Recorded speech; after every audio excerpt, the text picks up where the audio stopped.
చూసారు కదా, ఇలా ఫన్నీగా కొన్ని గేమ్స్ ఆడుకొని మేము ఫైనల్గా ఇలా విస్తరాకులో భోజనాలు అనమాట. ఎంత బాగుందో, చాలా డేస్ తర్వాత మేము ఇలా చేస్తున్నాము.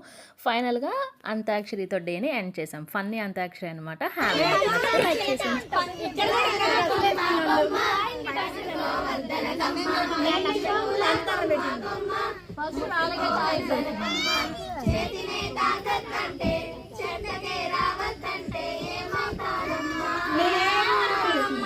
ఇలా ఫన్నీగా ఆ డేని ఎండ్ చేసామన్నమాట. మీకు నచ్చితే లైక్ చేసి, షేర్ చేసి, సబ్స్క్రైబ్ చేసుకోండి. Thank you. Bye bye. Take care.